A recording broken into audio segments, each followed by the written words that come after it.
Welcome to this episode of Scale is Needed, folks. I'm Armen Hammer, and that was such a normal conversation we were just having. I agree. You were jamming out there. That song is just... We've had a few more normal conversations, but not many. No. That was close to being the most normal. It was close. It was close. I mean, one time you asked me about my favorite pair of socks. That's a pretty normal conversation. Generally, though, it's just a lot of talking about dicks and making fun of Daniel's flow slam bullshit. Yes. Yeah. Yes. So I'd say that's pretty key. Yeah. So, hey, guys. What's up, man? How are ya? Good. I could be better. You know, we're actually hoping to do something with that today. The video? Yeah. No. But that said, that's why I wore my good shorts. we have a new sort of like studio setup, I guess you could say, complete with just a uselessly fucking rickety table. If there's just any way, I'm glad we do have video evidence of how wobbly this table is, because this is just unacceptable at this point. It's awful, and it's not even the legs. The legs are flat on the ground right now. It's just poorly designed or just broken. It's been broken by various of the other athletes. I'm trying to think, is it the track people or the wrestling people who screwed it up? This table is the village bicycle. Everybody gets a ride. I just called this table a slut. It's a hooer. It's a hooer of a table. This table is such a hooer. All right. Well, other than the hoary table. Oh, wait, I have an idea real quick. Whoa. Flow Slam, the wrestling site that Daniel is involved in. Hey, guys. You guys just need a pile of tables in here. Yeah. Just a stack to the ceiling, because they're going to be used. People are going to be thrown through them in this studio, regularly. no doubt, as you invite guests in and do fun activities. I think you just found out the next use of my company credit card. There you go. Beautiful. Are those fake tables? No, those are... Well, okay. So some of them are gimmicked to break a little easier or whatever. Right. They're made of like balsa wood. Not quite balsa wood, but pretty close. But pretty close. No, because this is the thing. The trick is, and just like in a movie, like you want the table to not kill someone when they go through it, but you also want it to break in a pleasing manner. Interesting. So with an explosion. Yeah. So someone's cut a zigzag pattern into the bottom of the table. sometimes, yes. Sometimes. That's totally it, right? Yeah. They kind of like score it the way you'd like score glass. That makes sense. But no, actually, at a recent thing, I saw.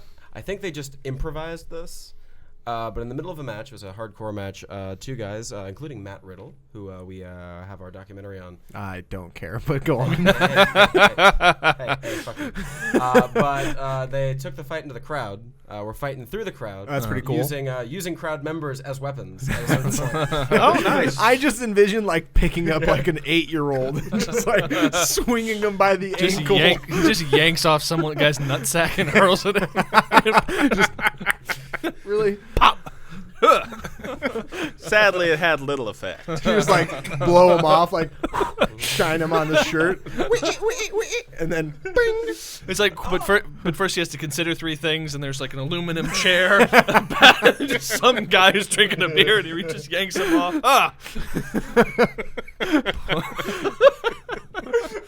All right.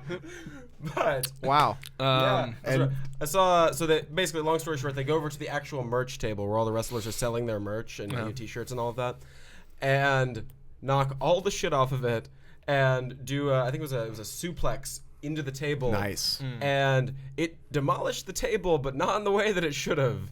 Like it was Shards of metal or like cutting people's legs and shit. Well, it was the legs of the table just like. Oh, just like crumpled underneath. Yeah. Interesting. Okay. Yeah, cool. And it looked like it hurt real bad. Cool. Yeah. Yeah. Okay. That's you know, pain is temporary, but glory is forever. Yes. I believe is what they say in the indie pro wrestling circuit. I feel a segue coming on. I have no segue. I literally just wanted just to decided stop to get talking abstract. about Yes. indie It's like, wrestling. how do I wrap Daniel up here? Well, all in all, I'd say that's the way it goes. That's the way the news goes. All right. Wow. All right. What was that? happening? Why haven't we don't have any fucking footing under us. We've been going for like 5 minutes and just literally nothing going on right now yet. We've gotten no sort of traction. I've got something fitness related. Yeah. So you guys know Rich Froning is Who's a guy, right? He is a dude who has done some fitness. I am aware of Rich And Froning. he has also started this thing called the Good Dudes. The right? Good Dudes. You know the Good Dudes? No, it's news to me. Oh, perfect. All right. So the Good Dudes is Rich Froning, Dan Bailey, Josh Bridges. You can't argue with their label. They're the Good Dudes. They are good dudes. Yeah. What the Good Dudes do is go around and basically offer the chance for people to come and work out with them for a large sum of money. They go to exotic places like Italy or Spain, and people pay a bunch of money and they show up and they spend a weekend just like shooting the shit and hanging out with and working out with the Presumably Good Dudes. this is for charity in some way. No. No, really? No, That's this is a it? business. Really? But at least there's a happy ending, right? You mean in like the massage sense, or I don't think Bailey is handing out happy endings. Anyway, but I assumed because they were called like the Good Dudes that it was like some sort of charity activity because like we're good people. I mean, so listen, we're I don't donating. It's them them making just a business. pocketing all the cash. It's them making a business out of being well-known good Yeah. dudes and CrossFitters. Yeah. Anyway, so the Good Dudes now are not just doing Good Dudes Incorporated. It's so close to good deeds, Right. I feel like it evokes. I see what you're good trying dudes, to do here. Good deeds. I see what you're saying. It just sounds like I wouldn't have even asked. I would have just assumed it I'm was just trying a to wrap charity my thing. mind around it. So they're good dudes. They are so good as to take $10,000 to perform a workout near you. Is that what's going on? I mean, I guess it really depends on what you consider like the limit of near, like the proximity of near. Because I imagine there could be dozens of people at these weekend retreats. I guess you'd call. I'm them. just talking one-on-one. Right. It's not one-on-one. Okay. No, it's definitely not one-on-one. It's definitely not 3-on-1. Yeah. And the video that I saw, It's like a fantasy band camp sort of experience. Like, come and play with Rat for the weekend. right. Exactly. And, so it's basically like an adult fantasy camp, but for CrossFitters. Right, exactly. That's exactly what it is, and it makes a lot of sense. People will pay money to hang out with these dudes and work out with them. And one of the videos that they have on their YouTube is like them basically standing in front of a room full of a bunch of fitness people and trying to figure out, like what's the workout we're gonna do right now. And they're like talking to each other like, all right, I've got one. How about 100 squat cleans for time at 225? And you can do it in teams of 3. And everyone's like, oh man, what? That sounds crazy. And Rich looks over and goes, Dan, Josh, and I are a team. And if you beat me, I'll leave. And everyone's like, wait, what? Like, what are you talking about? So they just end up doing 100 squat cleans for time. And then, maybe like after that, they just like cool down and then do another workout. That's how I envision the weekend going. Okay. Anyway, the point of this isn't that they do this, because I actually am very shocked you don't know that they already do this. No. I thought you guys would have known that already. Not at all. Right. So the point of this is they have now launched blank. Fill in the blank. The Good Dudes have now launched blank. So now they've gone from doing seminars, which they're still doing, but they also have expanded into a new business venture. And I want you guys to guess what that business The Good venture. Gals? No, they're still Good Dudes. Jesus is involved somehow? Jesus is not involved. Not involved, okay. Jesus is not involved. It is very hipster. It is very CrossFit. Good Dudes Coffee. Holy shit balls. Did I get it? You nailed it. Yes. That Good makes sense, Dudes though, because Coffee. Josh Bridges roasts coffee beans. I know Exactly, that. yeah. Josh Bridges roasts coffee beans? You didn't That's his hear whole about this? thing, man. What are you talking about? How do you not Where know do you about think this? he gets the beans for the coffee? He there was a whole thing in one of the old games videos where he talked about how he was like a he was a big coffee nerd, and he started ordering coffee beans, and then he got these coffee beans and they came in and they were raw, and he said, well, time to learn how to roast coffee beans, and so he started roasting coffee beans at home, and he's a coffee guy. Yep. How do I know this and you don't? What the hell is going on? don't That know, sounds man. vaguely familiar. We but- both exist in two different, like, I exist in a world where the Good Dudes don't exist, but I know about Josh Bridges' coffee obsession, and you exist in the other one. Right. Well, it's weird what sticks in our different brains Yeah. there that would consider that important. I see here about roasting coffee beans, like, hey, I like coffee. That's better coffee. Good coffee. You apparently just I want to like hang out with pecs those and guys. abs. Pecs and abs. I like sweaty men shirtless in a near me. in a private session. There. I Just sure do getting the like good coffee. dudes into your private session in your home gym. So they're making coffee. They're making coffee now. Good Dudes Coffee. The Good Dudes Coffee. It's affordable, too, I bet. I have no fucking idea. I have no idea. I do know this. one of the things that I ask just about every CrossFit Games athlete I meet is, what are you going to do when you're not good enough to make it to the CrossFit Games? And coffee, you make it. And I guess it's kind of refreshing to see that the good dudes are expanding their business ventures. And are starting to do different things other than just exercising. So now I'm curious, this is actually the most boring aspect of it, but I'm kind of curious. So are like Josh Bridges, Dan Bailey, and Rich Froning now just business partners in a venture together, and they're like, we're gonna make coffee. make coffee, I guess. It's the good dudes, and they also make shirts. So they're really just checking all the boxes at this point. Do the shirts say good dudes on them? Yes, that's precisely what the shirts say. It says good dudes. Yeah, and dudettes. I imagine they might have a good dudettes one as well. So the good dudes now make coffee. And I think I imagine there's going to be a lot of fucking CrossFitters who are going to give a lot of money to buying the good dudes coffee.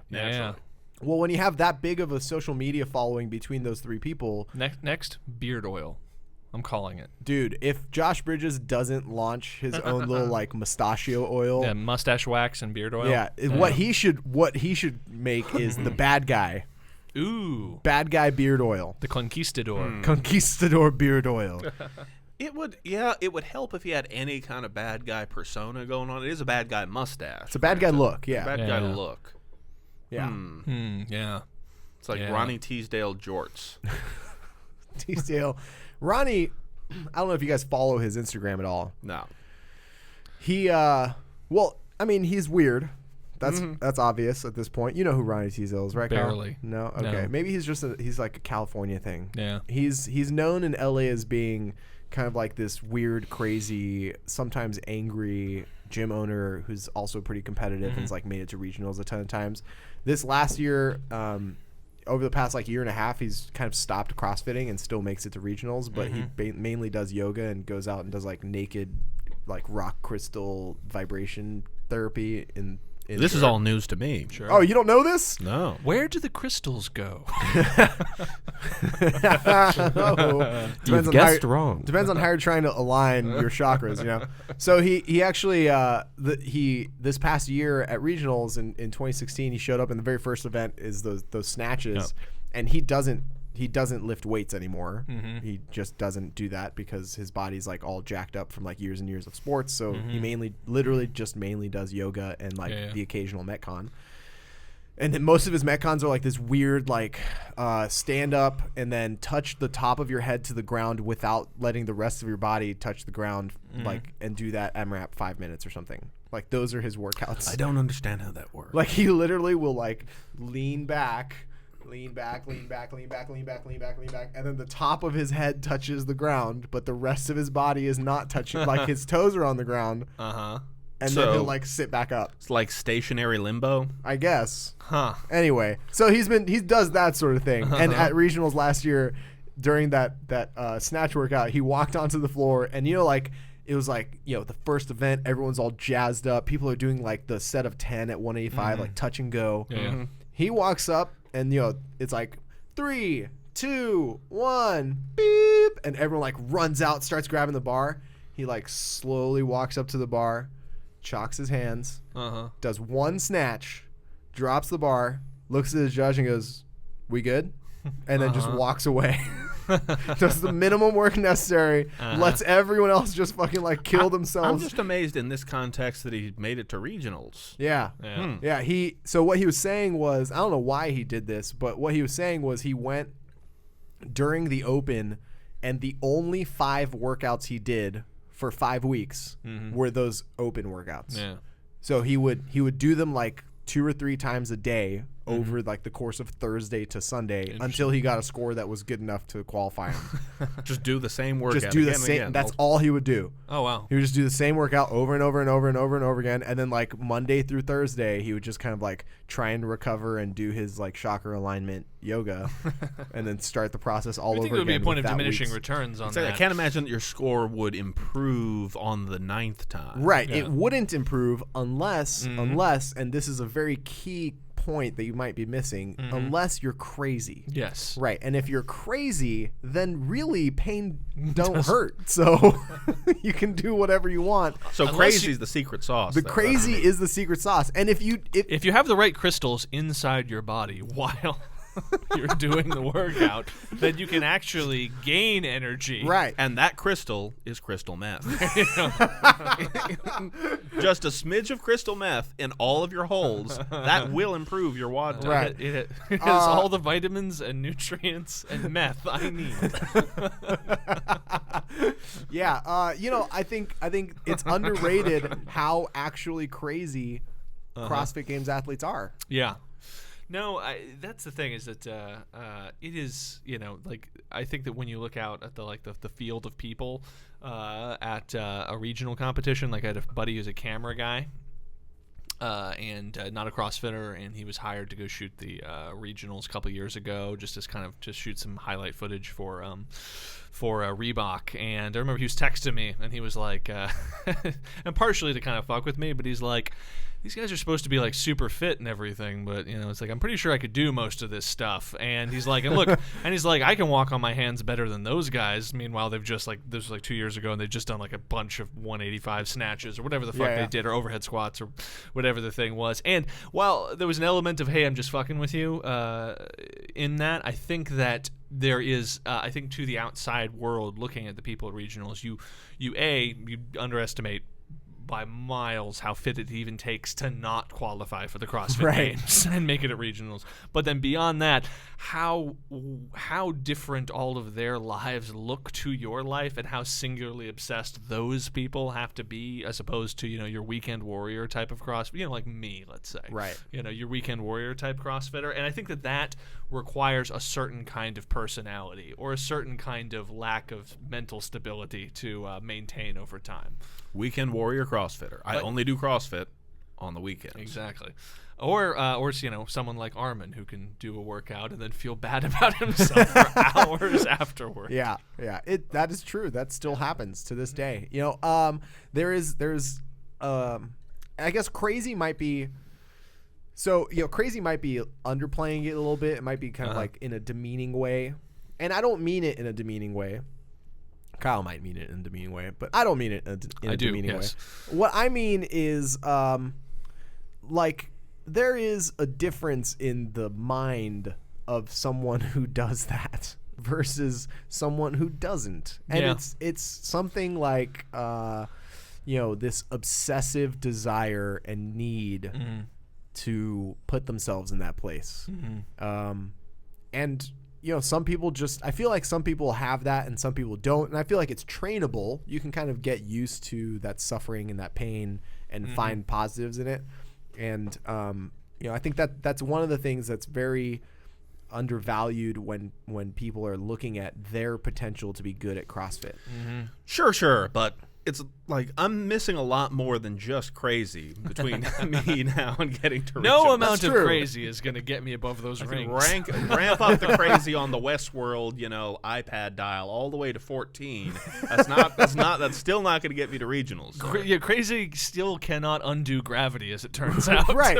And but many crazy people have jumped from very high things and proven that. Crazy will definitely get you a lot closer than without. You know what I mean? No, there was a fair, and I do have to say, there's a fair amount of there's a fair amount of crazy. Even I think in anyone who's really into CrossFit, there's a fair amount of crazy in their history. Because there's certainly I've mellowed now, but there was definitely a time when it was just well, if I can't go 7 days a week, then there's no point in working out. And I think there's just some people who don't ever come close to that or even touch on that kind of idea about anything in their life, but especially something as hard as CrossFit. That is true. There was a time where it was all main side all day, and it was the 3 days on, the 1 day off, and it was not doing anything but that for quite a long time because I was sure that there was something magical about it. Yes. Right. Something magical about the 3 days on, 1 day off, and only lifting heavy once a month.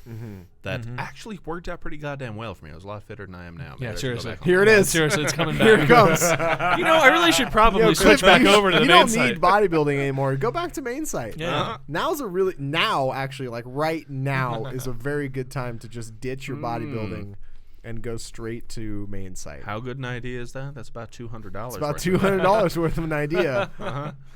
Oh, man, speaking of the bodybuilding workout, man, getting some awesome supersets there. I haven't done supersets in a while. Like what? Just totally smoking the upper pecs. The upper pecs, as distinguished from the middle and lower pecs. There's a line right here. Uh-huh. Incline dumbbell flies, right into dumbbell incline presses, no rest. I could actually, in the gym and especially now, feel my upper pecs as distinct from the other portions of my pecs. Hopefully one day I will be able to see them. Right. But now I can just feel them. It's flat, but there's pain in that flatness. It's like I'm a tool that's carved out of iron that's hidden in a bag full of yogurt. Come on, it's not yogurt. It's cheese. That's right. You know, I've never heard a more accurate description of my body before. A tool carved of iron hidden in a bag. I wonder if we can use this. Can we use this? Can we pull something up on this? Because you're mentioning upper pecs. I want you to go find the Instagram. We'll see. I was already the peculus maximus, for those of you who haven't studied it. I have a feeling like that's the actual exact anatomical. The peculus. Very good. We're looking at Archie Comics. Fetormis. Just go right up there. Yeah, I was already gonna taunt Cliff with this. Look, it's here. Oh, CrossFit.com. That's perfect. Here it is. All right, hold on. Go in there. I want you to find, go to Instagram, and I want you to search for Raw Strength and Conditioning. Now, Raw Strength and Conditioning is Fikowski's coach. He coaches a bunch of different athletes. It's a very, very cute little dog. Little cute. For those of you listening, which is all of you, right? We're looking up this picture of and scroll down. See that video right in the middle, right there. Oh, yep. Yeah. I see some upper This pecs is a in that video of Brent Fikowski's coach, who's Big Bobby D, the unit, and his upper pecs are eating his lower pecs. They're like cramping. They're cramping because he's lost all this water while training that day, and it's perfectly lit for the shadows to just make him look like a behemoth. He looks like he has like a strap going across his chest, digging into his musculature. He looks like an action figure with 2 points of torso articulation. He's like one in the waist of torso articulation. So, like, look, his shoulders can move independent of his nipples. Bobby D is so goddamn jacked. It's absurd how just yoked this human being is. Can he program for me? I want to have a cramps in my upper pecs. Cliff, he could program for you. We could make you this can happen. get started right now. The funny thing is, I want that, but I'm also what I want more is money. Not losing $200. Not losing that money. Fair enough. Yeah. So that is my only experience of upper pecs. There you and go. It's really interesting that I saw that like 2 days ago and then ran into Cliff in the gym doing his upper pec situation. You guys, we experienced the Super Bowl together. It's true, we did. We did. All four of us. Which was fun, but far too lucid the whole time. And you're saying that because none of us were shit-faced. None of us were drunk. Yeah. It was my first sober Super Bowl in 10 years, and you know the thing about not drinking is there's a lot of positive benefits, all kind of my productivity, health, everything. I'm feeling great, and I'm glad I'm doing it. But I was hoping I would also be in a position where I'm like, and the thing is, you can go out and you can have just as much fun without alcohol. It's just less fun. Fridays, Super Bowls, they're just less fun. I'm sure there's a way around it. I have to figure it out. But it's not. It's hard drugs. I am way too neurotic of a person to ever have a good time unless I'm drunk. I'm getting some insights on this because it's like John Jones, for example, is talking in an interview about him being sobered up lately. Yeah. And a couple fun things. One, he lied about all sorts of stuff. He did lie about all sorts of stuff. But no, because here's the thing, because there's a lot of honesty I could glean from his words. And that all of the friends that he used to drink with just stopped calling him less and less, and now he doesn't see them anymore. And he has new sober friends, and he says they're more boring. But as what do you do with sober friends? Well, they like doing like activities and stuff. They like doing activities during the day. He said, punctuated by a long sigh. I don't know. We do activities. I don't know. They said they like doing activities during the day for fun. Yep. That's an alien concept to me. Right. Well, that's the thing. Activities during the day for fun. On Monday, people used to say, "What did you do over the weekend?" And I would say, "I don't know," because I would barely remember because of booze. Now, people ask me on Monday, "What did you do over the weekend?" And I also say, "I don't know," because I don't remember, because nothing was of consequence. I didn't feel high or low enough at any point over the weekend for it to actually fire the neurotransmitters that form memories. I'm just picturing sort of like this time lapse of Kyle sitting on his couch, and like the sun rises on one side, like the lights come through his living room window, and then it goes into like nighttime. Yeah. It's and great. just sitting there in the same seat eating Oreos the entire yes, weekend. Exactly. Which is, we'll get to that in a second. But I would say it is great for your sleep. It is great for your sleep because there's a point by about 9:30 or 10 at night where you're just like, well, there's no point in being awake anymore. It's like, this sure has gotten tedious. Dude, that's like, that's like my every day. Yeah. That's like every day. Every day I get home, I'm like, I've watched like 90 minutes of HGTV. Yeah. I watched an episode of Fixer Upper and half of an episode of Love It or List It. Here, by the way, is the best summation. I just encountered this today. There's much talk in the neuroscience community about what is consciousness. Where does consciousness lie? Most of the activity of the brain is unconscious. Most of what you do is unconscious. You drive to work the first time and you remember all the details. You drive to work the 100th time. All unconscious. Yeah. Literally anyway, could be sleep. So So what? And what I have done that too. But never mind. But yes, consciousness. The best summation is consciousness is the sensation you get when what you predict will happen doesn't happen. That's it. Whoa. Yeah. So it's just the sensation you get when. So if you're driving to work for the 100th time, consciousness is simply not activated. Yeah. It's only if someone cuts you off or something unexpected happened that consciousness even comes online. You could be lost in your own dreams.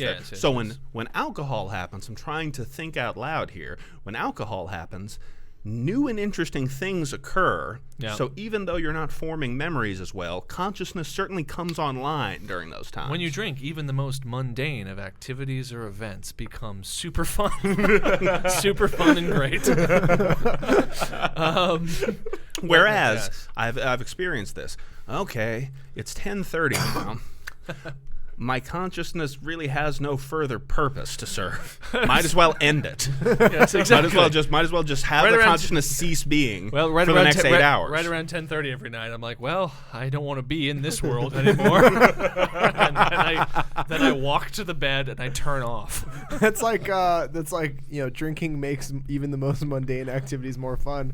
It reminds you of Bo Burnham's making a peanut butter and jelly sandwich while drunk. It just ends up like shoving his hand inside of like, what are you doing? That's mustard. That's mayonnaise. Yep.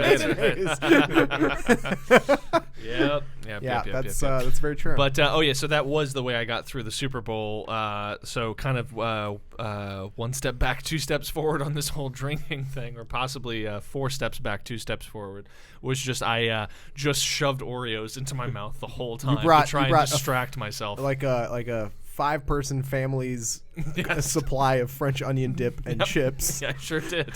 I brought 2 family-sized tubs of French onion dip, 2 family-sized bags of Ruffles chips, 1 family-sized bag of Cheetos, an entire pack of Oreos, not individual serving, but family-sized pack of Oreos, and a bunch of sodas. And that was not me trying to cater to the other people at the party at all.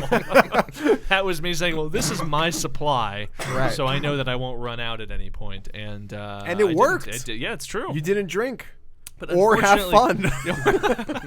And that's the thing, is that what you begin to realize is that all of those foods that you so enjoyed indulging in, they don't taste as good when you're sober either. That's the other thing, because like the idea of like you have a few beers, going to McDonald's does taste like the best thing in the world. So now that I'm not drinking, and you're like, I need something to take the edge off. You know, let's say I'm gonna go eat at McDonald's. You go, you eat at McDonald's, and you're about halfway through your burger, and you're like, this tastes like fucking nothing. This doesn't taste good. This is kind of gross. Sauce. This is cardboard and sauce, so I'm just going to stop. And so you just realize that there's just no escape. You know, I don't want to make this Armen talks about himself, but wow, man, like I don't really drink that much. And the gray world you are describing sounds awfully familiar. Yeah. I mean, that is just I'm not a big drinker, but you're saying things taste better? They do. They taste so much better. And life is listen, guys, when kids listen. When you start drinking, life is in Technicolor. You know, in Wizard of Oz. I don't know if when this is she's the in that official little Scales gray Needed shitty stance. dirt farmhouse. And then she steps outside, and there's munchkins and candy and a big talking cat that looks like a rug and all that shit. That's what happens when you drink alcohol, kids. That's every day. Guys, you know what one of my favorite experiences in life was? One of the most pleasurable things I've ever enjoyed? That it wasn't the Super Bowl. Drinking anytime. It was eating a gas station apple fritter one evening. Of course, after drinking. Yes. And that was objectively not interesting, but when you're drinking, that's fun. Yes. Yeah. Eating an apple fritter. Mm-hmm. That does sound like it should be interesting. As in, that's the only time in which you should be eating a gas station apple fritter. Well, this actually brings me back to a fun time where back in the, to relate this back to CrossFit years ago. When Cliff and I and our buddies Richard and Fry, we all lived together in this big, horrible, shitty apartment. We would work out 3 days on, 1 day off, and then we would also do a system of eating no carbs for 3 days, and then carbing up to replenish glycogen every fourth day. So the replenishment of the glycogen stores involved the replenishment of glycogen stores. This is how Cliff would articulate why this all made sense and was good for your health. So it's carb cycling. Yes, exactly. It's carb cycling. So we eat no carbs for 3 days, and then it would involve buying each about 25 beers each. Buying, I remember it sometimes buying per person of like a 12-pack of like donuts from the bakery, a family-sized thing of Velveeta shells and cheese, chips, salsa, ordering a large pizza, eating ice cream. Holy shit. Eating all of it to the point where you just were fucking ill and then saying, okay, I can soldier on. Taking 3 days off and then repeating that same process once every again. 4 days. 4 days, do this? yes. Yeah, you know what was odd about making it? a pasta dinner and eating like all of it. Oh my god! Yeah. What was amazing is, man, I was so much fitter than I am now. I was so much thinner while doing that than I am now. You know, I've done something like that. I guess I used to do carb night, which is or like backloading my carbs. Mm-hmm. Which is essentially the same thing, except I would do it on a near daily basis, but not to that extent. It would just be like no carbs until 2 or 3 in the afternoon, and then some carbs before working out, workout, and then the few hours after working out, I would have like 350 grams of carbs in whatever format it looks like. But that sounds a little excessive, guys. I feel like that probably didn't do what you were hoping it would do. This is the important thing to remember is that for a long time, whatever dietary plan Cliff and I were on would be extensively rationalized so as to cater to and create accommodations for binging on food to just an obscene degree. So it doesn't matter what it's like, well, I'm going to eat none of these now or these that. Or it's like, I'm not going to eat any carbs, so what I need to do is eat 2 pounds of bacon per day and this. Or I'm going to eat nothing for 17 hours so that in the remaining 5 hours of the day, the fuck I can want. just shove donuts into my face. Right. So every single iteration. That's how fasting works. Yes, it's like, yes. And so it's like our bodies were kind of an experimental testing ground for whatever crazy concoction Cliff would come up with in all of his reading. Was there ever just a solid attempt at Eating less? No. Not doing that? Never. No. Never in 10 years. Well, this is what I realize about what thinking is. This is What are you drinking today? This is what thinking is. Thinking isn't coming to rational conclusions about objective reality. Thinking mostly, and this is introspection and looking back over years. Thinking is emotionally there's something I want to do, and then my mind will spin all sorts of complex interlocking fantasies to justify my doing it. Yes. And then I can articulate that well enough to convince other people that makes sense. Wow. So that's why when I talked about the collapse of all belief systems there for me for a while ago, that's more or less what currently available on the Scales Needed Greatest Hits album, Volume 1. exactly. Collapse of all belief systems. Track 12, Collapse of all belief systems. I recognize that most all of the what I thought was thinking that I did in the past really was just Rationalizing bullshit. rationalizing very complex and sophisticated bullshit Yes. based on whatever my biases or emotions were at the So time. what you're basically saying is you had the base needs and emotions of like a 4-year-old. Yep. And you found a way to adultify the rationalizations behind it. Yes. And keep in mind, Like, I need more beer, ice cream, and donuts in my life. And keep in mind also, that's just, I think that, I think that's everyone. Everybody, Yeah, that literally doesn't everybody. sound. Yeah, that sounds hella familiar. That's everyone including the person in your Facebook feed who's like super into social activism right now, or the person or your aunt who never left that small town. Whatever it is, that's everybody. The only difference is, and this is what makes us better than everyone else, Obviously. is that we're starting to get some perspective on the fact that Right. where it's that's what it is. So. To refer to your Oz reference earlier, Yes. we're pulling back the curtain. Pulling back the curtain. That's right. Right.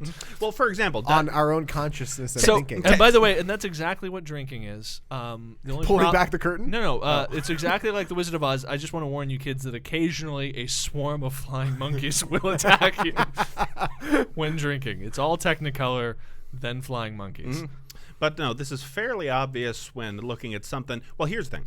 If you have some subject which you're trying to address, which is complex or scientific or something that requires specialized knowledge, such as diet, you'll see smart, intelligent people with a scientific background arguing opposite sides of the same point. How do you, a non-scientist with no experience or knowledge, decide which to believe? Right, you pick the thing that you want. You pick the thing you want. Yeah, It's exactly. like, for example, was there ever really a choice for me between, say, Atkins-style diet and veganism? No, because I fucking hate hippies and I want to eat bacon. Or more importantly, you love hamburgers. Yes, I love hamburgers. So it's like if I hear a vegan and an Atkins person arguing, I have no basis for judging which is correct. Right, but you I have no- automatically understand that the vegan is wrong. Exactly. Yes, exactly. Right. Yes, And precisely. here's the thing. I will hallucinate reasons to believe the Atkins person and reasons to disbelieve the vegan person. Yes. And I'll think that I'm doing scientific, rigorous thinking as I'm doing it. I'm thinking I'm doing critical thinking. But I'm not. I can introspect now and realize that I don't have I don't have any knowledge to be able to judge which is better or worse. It's just whatever my emotions tell me to do, I'll make up reasons and find reasons to go for the thing that I want. Now that everyone is sad, Yes. just now that what's that? Say thinking one more time. Huh? So now that everyone is kind of sad in that they understand that everything that they believe has been foundationed on bullshit. Yeah. Yep. No, that's absolutely true. Speaking of bullshit, here's a segue. I did my thruster burpee practice twice in 3 days. So fuck really? you guys. Why'd you do that? Because I waited until Sunday to do last week's, Okay. and I had to do this week's before the fucking tournament on Saturday. Right. That's So I did it yesterday. So Gotcha. you would have done your second session really before the full DOM set in from the first one there. Right. Actually, I've been lucky enough that I've been moving so slow. There's been no soreness. So slow that it has been actually anti-soreness. It's been like recovery work. Except this past set was all the way down God damn it. All the way down to the 6s. So I was literally 3 thrusters and 3 burpees shy of finishing this goddamn abomination of a workout. But how good did it feel not to do those last 3? Honestly, I kind of wish I had just done it. I just wish I'd kind of done those 3 done. But either way, ahead in line. Either way, that's fine. So keep in mind, Armen, you're not 3 and 3 away. You're 3 and 3 and 21 and 21 and 18 and 18 away from finishing. Yes. So actually, something really interesting happened, which is that on Sunday I went down all the way to the 6s, and it was my worst performance yet. Perfect. It was the slowest I've done the entire workout. It felt really kind of like not good. It felt really, really bad, and it wasn't bad in like I was out of breath and my muscles were burning, and it was bad in like I was cognizant of how slow I was moving, and I actively wanted to kill myself just for being that bad. Well, you should have replenished your glycogen stores. That was my big problem. If you had eaten donuts. So I had to have the key ingredient. 12-pack of Miller High Life. Before you guys, Miller High Life. Ooh, very good carby. We were living the high life then, and I know that's their slogan, but it was true. It was Miller High Life was the only beer we could really afford because it was so dirt cheap, and we drank so much of it. Miller High Life goes very well with the H-E-B brand cake type donuts. I don't know how accurate that is. That is not actually true. That's not true at all. And here's the other thing, by the way. Stop me from combining the two. By the way, here's the other thing is that nothing goes well because cake donuts are bullshit. I hate cake donuts. Donuts are so good. They're so dense. Who wants that? I don't want that out of a donut. Kyle has the correct position. I much prefer that to the fluffy kind. That's like I don't know if I go want that the far. fluffiest goddamn donuts. Fluffy donuts are delicious, but cake donuts have their place. A fluffy donut, 8 seconds in the microwave from Krispy Kreme, and it's all soft, and you can shove the whole thing down your throat with 2 fingers. How else are you going to eat 10 in under 60 seconds? Reverse anorexia.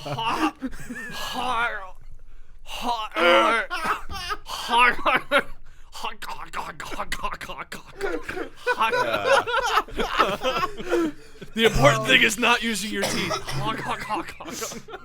If you microwave it 8 seconds, you don't have to chew it. My dentist told me that I was getting some buildup, so I have to bypass the teeth entirely. But then you can slightly regurgitate later, so you can taste it. Exactly. That's good. That's key. The burps are where you taste it. Yes. So I spent part of Sunday afternoon. That's very close to that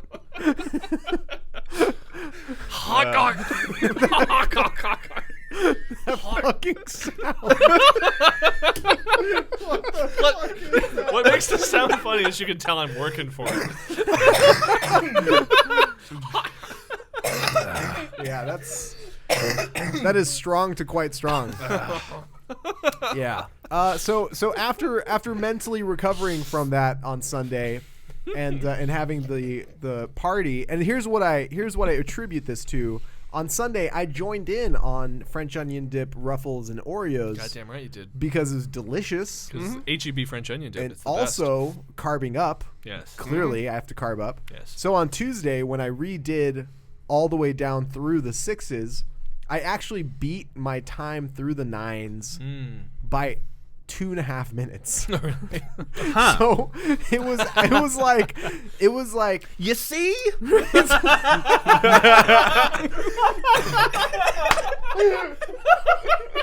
You see? What was that? What the hell Well, just I happened? I think we've just restored some faith in a belief system or two here today. Let's not tear everything down if we're not willing to build something back up. Ladies and gentlemen, you heard it here. Armen ate French onion dip and Oreos, and then he became a new level of fit. Holy shit, it worked. It finally worked. See, we could stack enough seemingly empirical evidence in favor of that lifestyle. Now, like when I was carb cycling and eating Velveeta shells and cheese and Oreos every 3 days, I was about 70 pounds thinner than I am now. That's a good point. I was fitter than I am now, and you tried it once, shaved 2.5 minutes off of your time. And your knee wasn't fucked. Exactly. So there's a lot of benefits there. Yeah, I mean that is more evidence than I think most nutrition plans have working for them online. That's a very good point. Yep. So that happened, And you know, maybe there's hope. Maybe there's hope for me to actually PR this workout. Maybe. At some point. Have some Oreos. I need more Oreos in my life. You sure do. You know, I also, well, it doesn't hurt that I was just fucking livid after a day of frustrating emails. But, you know, that probably didn't hurt, just walking into the office thinking either I'm dying or this workout is dying. So that was good. And I also happened to find out that, you know, this weekend, if nobody remembers, I hope people remember, is that I'm doing this jiu-jitsu tournament. Yes. Oh, yeah. And I have been moved from the heavyweight class to the super heavyweight class. Oh, really? What? Yes. What is the Yes, super I have. heavyweight weight limit? Super heavyweight goes up to 222. Okay. They have like an ultra heavyweight Okay. after that, and I think they may even have like a larger. So I could lose 40 pounds and still be ultra heavy. Yes. So the super. I've been moved into the super heavyweight, which means I will be competing against 2 other people.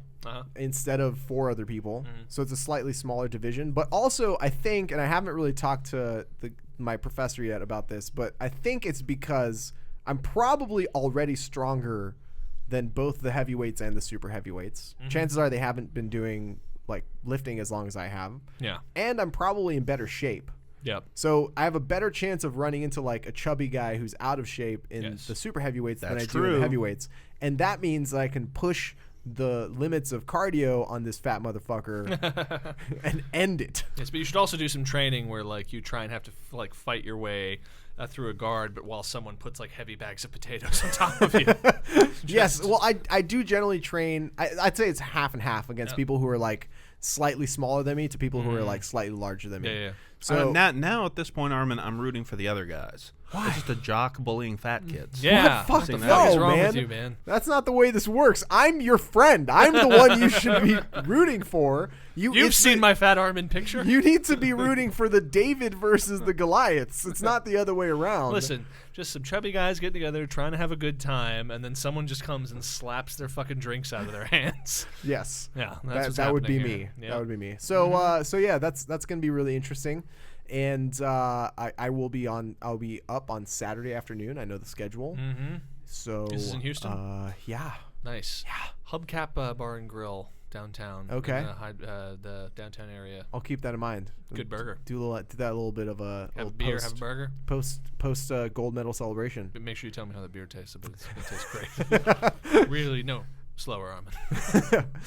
Yeah, so that's happening. Yes, that bring back the beer background. Oh yes, oh god. So you know that's going on this weekend, and I think we'll have a pretty cool little recap, hopefully, on next week's episode where we kind of go over exactly what we've done. So. If you guys don't have anything, has anything pop culture happened? Have I been I feel like we're in this dead period of like the Super Bowl. The Super Bowl. Well, Oh, yeah. Fitness related though. I had my Airrosti appointment for the first time. Yeah. Yes. Yes. You have the things on your knees. I know. I'm sporting. I'll show it to the camera. You have Sporting some fancy K-tape. tape. I have some rock tape all over. How did that go? Well, it went well. I'm glad I did it. I'm glad I did it, and I'm surprised that I haven't done anything like this before. So I went in because I was having soreness in my bad knee, where I ruptured my quad, and she dug her fingers into it. And what's hilarious about the Airrosti experience is that every part of it is designed to address yes, it is supposed to hurt.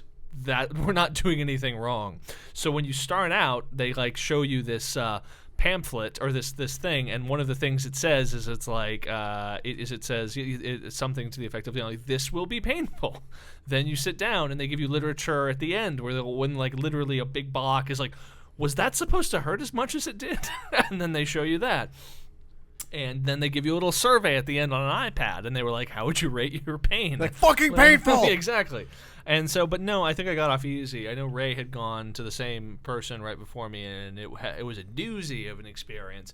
But it really there wasn't much to do except for her really digging in her thumbs into the tissues of my knee on the bottom side. But basically, she helped. We kind of tried to Sherlock my problem a little bit, and she was pointing to the fact that she was feeling my quads, and she was telling me that apparently my previously paralyzed, injured, ruptured quadricep, she said, feels like, she describes it as saying, it feels like rope relative to your other quad. And so she said, probably the reason that you're feeling this pain on the inside of your knee is that your quad, connecting up to your hip flexor, is pulling in a really weird way on your knee, and that's causing all of this pain. So she dug her fingers into where the pain was on my knee, and she said, we'll work on that to try and just heal that and get that better. But then it was a whole bunch of, we're going to stretch out your quad and your hip flexor and get that limbered and try and get as much length in that as we can, I guess, so that it stops pulling on your knee. And so she kind of went all the way up into my hip, and she was giving me these hip flexor things and showing me how to roll out. I mean, I already roll my quads anyways, but showing me some cool stuff to do there and blah blah blah blah blah. I'm going tomorrow morning. Yes. So I'm curious to see how that goes. I have a bit of an acute ankle injury. But I think it's been healing up. So hopefully they kind of tape it up. I was planning on taping it up before the tournament anyway. But that's encouraging to know that's the way it's gonna feel. I don't have any issue with that. I went to an ART guy for like every week for like 2 years, and it was just pain on pain on pain on pain because he was just constantly releasing the really tight, fucked up portions of me that I kept ruining during the week leading up to it. Right. Yeah. So I think feeling pain is a part. Like for me, I feel like that's just part of the process of getting better. Yeah. So. So that's pretty interesting. Word. We saw maybe some trailers during the Super Bowl, but nothing really stands out to me. Stranger Things 2. Stranger Things 2. Yeah. Here's the thing about Stranger Things 2 is like I feel a little betrayed in that not maybe betrayed is a strong word. Find a word that means betrayed but less than. That's the word I want to use. We'll fill that in with audio editing later. Daniel, be sure you cut that in right here. And absolutely. We start. Okay. Just because a lot of people were watching Stranger Things, and Stranger Things had the texture, and this was we talked about in the podcast of like nostalgia and the old synth sounds and all of that. But I really did. I think it was I liked how the story played out. I liked how the story moved, how it was constantly changing, how the concept was evolving while the narrative was changing. There's a whole bunch of stuff I liked about it. So when the whole backlash and refrain was going on of like it's just all about nostalgia with this show, I was stepping up to defend Stranger Things, being like, listen, it's not just a nostalgia trip. That's the surface level aesthetics, but but it's a well-told show. It's not just this whack-off exercise and indulgence. There's lip service paid to Stephen King and all posters on walls, but aside from that, there's more there. And then they roll out this fucking trailer. I knew something was wrong when I heard about the casting announcements for it, and they're like, Sean Astin from Goonies and a bunch of other people from that same era are being cast. And then I see them in this little 10-second teaser. Starts with an Eggo commercial. Fun. Okay, we get it. She stole Eggos. Then it moves into seeing the boys all in Ghostbusters uniforms. I was like, fuck you. And then they're like cutting to like a literal recreation of the shot from, or it's like a very close recreation of the shot from Close Encounters of the Third Kind, where like a boy's opening a door and light starts pouring in and everything, which looks like it might be a dream sequence or something, but still. And I'm just kind of like, listen, assholes, I went out on a limb to defend you, and now it's like you read all the criticisms about it being a nostalgia trip, and we're like, we should lean into that aspect of it as hard as we fucking can. It's like when Nick Pizzolatto confused what made True Detective season 1 good and was like, you know what season 2 needs more of? Cigarettes and angst. Yes, seriously. That's all I got. That's all he's bringing to the table. It's like people love the cigarettes and the angst, right? Let's do more cigarettes and angst. Yeah. Let's have more people kind of waking up hard. Where are my cigarettes? My mouth tastes like a whore took a shit. Oh, wait. I remember why.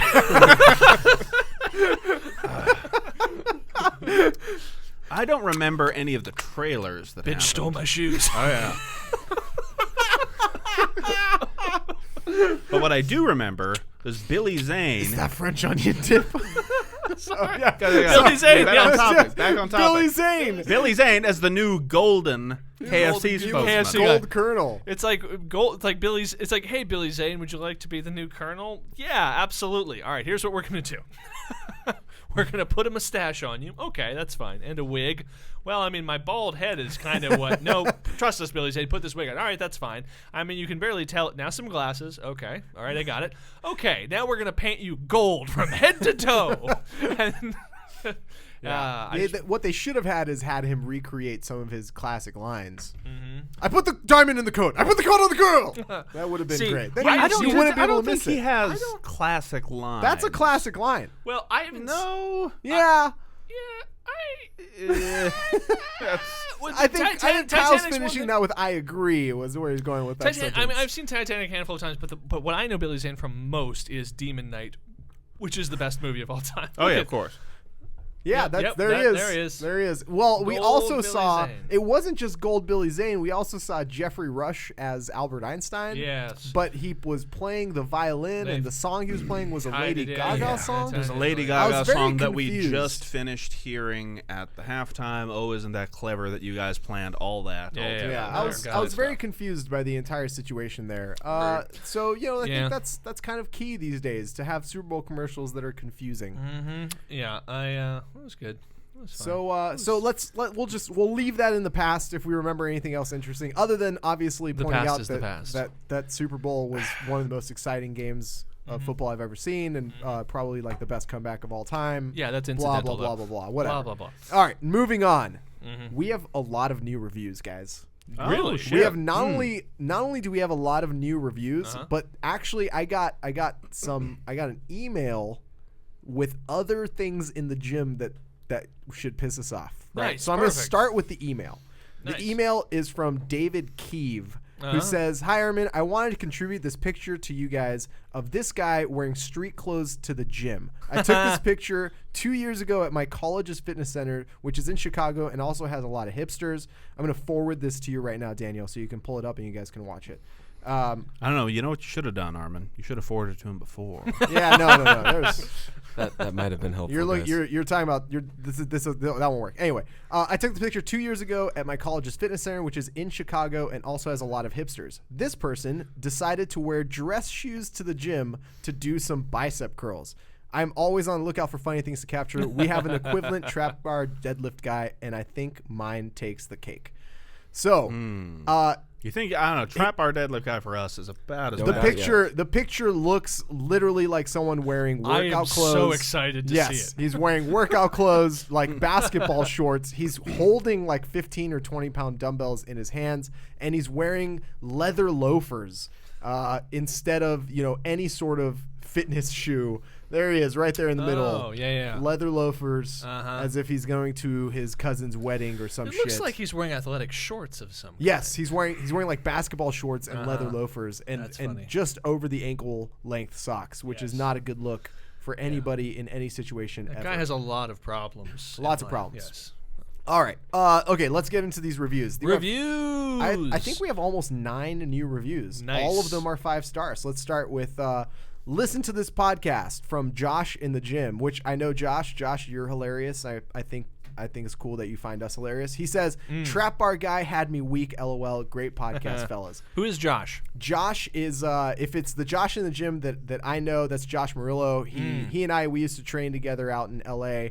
I was in Glendale, he was in Burbank, and actually the thing about Josh is he just came off of tour on a I want to say it's Marvel, like the Marvel, like they do the live spectacles. Oh, like he was a stunt guy on those tours. Was he Wolverine? I think he was Hulk. Oh, really? Yeah, Sweet. I want to say he was Hulk, but I'm not sure. Not wearing any prosthetics, just green paint sprayed on. I mean, he is may have 13 been, feet tall. He may, he's 13 feet tall and weighs 4 tons, and he heals himself at really magical rates. Leap. Yes. Through the air. So if that's the Josh that I'm thinking of, well, thank you, Josh. Thank you very much. And if it's not the Josh I'm thinking of, why would you steal my Josh's and Instagram if it's not, handle? Fuck That's really you, weird. Other Josh. Let's see. Idleman86 says FEPJ, funny, educational, and penis jokes. The only podcast that I laughed at so hard I almost got into an accident. The commentary, while hilarious, is still somehow very educational. I somehow learn something new every week about CrossFit, lifts, or general health topics. Despite our best efforts. We try really hard. Yeah. M. Jansen 14 says entertaining. 3-man bun triplets talk about thank fitness. you to the last guy, by the way. Yes, thank you, Idleman 86. Yes, thank you, man. M. Jansen 14 says 3-man bun triplets talk about fitness sometimes and hate most movies, but it's funny. P.S. Trap bar guy needs to be taken out, Liam Neeson style. Nice. At least if you have a special set of skills there, we could use you. Yes. This podcast, the narrative of this podcast now has an antagonist, and it's Trap bar deadlift guy. Trap bar deadlift guy shows up in a lot of these reviews. Let's see. Thank you, M. Jansen. Corey V. Trap bar guy is my sworn enemy. I am all the way across the country, and trap bar deadlift guy infuriates me. This shows a great mix of hanging out, BSing after a workout, the ball busting that goes on when guys get together, pop culture fun, and a nice dose of fitness knowledge. I look forward to this weekly now, and it gives me a good laugh and just enough information to keep it interesting around all the fun. Thank you for a place to go for us guys that don't look like the Terminator. Nice. Yet. More fat CrossFitters. That's what I like. Yeah. I like if you're a fat CrossFitter, write in, please. Unless I actually lose weight to become not fat, and then I have contempt for all. Then I think you're gross. This is a very long review. I'm gonna read it all. It's by man, I'm not gonna be able to. KMIDDLE. K Middle, I guess. Bad gym behavior, 5 stars. K Middle. My name is Brandon Middleton, and I love your podcast. Nice. It's the perfect Hi, blend Brandon. of fitness, CrossFit talk, entertainment talk, and general nerdiness. Now to my story. I'm one of those unfortunate individuals who have to CrossFit in a Globo gym. I usually go at 5 a.m. so I can have the gym to myself and can go station to station without any interruptions, which usually works out. Well, this past summer, there was a movie shoot going on where I live in Harlan, Kentucky. The movie was Above Suspicion, starring Daenerys, Emilia Clarke. Daenerys. Daenerys. Really? You've watched the show before, right? Yeah, but who fucking remembers that? It's just her name, which messed up my plans royally. The crew for the movie started showing up at my early morning sessions at the gym. There's one platform, and I usually do my warm-up and jump into my lifting without giving a second thought to anyone taking the platform because I usually have the platform to myself. Well, during my warm-up, this guy gets the platform, and at first, I'm bummed out. Then, I notice this guy is wearing a pair of Added Power Oli shoes, and I get excited. I think to myself, great, this guy probably Oli lifts, and I can start a combo about it, using his shoes as a segue. As you can imagine, Harlan, Kentucky isn't exactly a hub of CrossFit, so anyone to share in the CrossFitness gets me amped. And then he starts squatting, and all thoughts of that go out the window. He wasn't even half squatting, and it gets worse because this guy proceeds to do a trap bar guy move and walk away for 15 minutes at a time. I was so aggravated, I just gave up any thoughts of any barbell work at all and went to do intervals on the rower. That is that's a shame. The fact that trap bar guy in Harlan, Kentucky made you stop lifting and go do intervals on a rower. I know. What I do like is that weightlifting shoes are occasionally worn by non-weightlifters. Yeah. And I think it goes like this. One searches for shoes online to buy for activities one does. Hey, I'm going to start going to the gym now and lifting weights. Weightlifting shoes search. Hey, these are weightlifting shoes. That's what I'm going to do. Yes. Get them in the mail. Yes. These are funny. I lift weights. But these These look stylish. weightlifting shoes are going to be perfect. So which do you prefer? And I'm wondering, so this guy brings up the good point of the person who squats, but and this is old hat in CrossFit, the person who barely doesn't make it even to barely makes it to parallel, just crests their knees a little bit or bends their knees a little bit. So what's worse though is seeing the person who barely squats or the person who tries to go for depth and their knees just go all over the place. I'd rather see the guy try for depth. I agree. Yeah. It's watching the guys like load the bar up with 245 and barely get like a quarter of the way down before standing up that makes me sort of like taste ash in my mouth. Or like the guys who set up on the hooks like deadlift style. Oh, like yeah, 315 and like do like little shrugs with it or something like that. Yeah. Bullshit. I love seeing those, like, the quote unquote rack pulls, but the bar is starting at the middle of their thigh, so it's just like 2.5 inches of movement. It's like good job. Most of that is bar bend as well. Yeah. If you're doing high rack pulls, anything less than 600 pounds is pussy weight. This is true, actually. That is a fact. I believe that from a high rack pull, Daniel could pull 600 pounds from like mid thigh to stand. And if it doesn't work, it'll still be entertaining. You should try. Yeah, Daniel, try it, right? But let us film it, please. Let's see. Great show, guys, by Doug from, I believe IN is Indiana. I want to say Indiana. Yes. Doug from Indiana. I've been a fan of Armen's work since the Naked CrossFit and the early Wadcast. And this new show is definitely worth listening. Keep it up, guys. Thank you. Thank you very much, Doug. Thanks, I really man. appreciate it. And like you said, there isn't really a ton of community nonsense in this. Let's see. SP2060. 5 stars. Really enjoy the podcast. A nice mix of humor and knowledge. Good to see Armen coming into his own, and the brothers are killers. Keep up the good work. Yeah. Looking forward to the next great episode. What you don't know is that it is literal. Literal.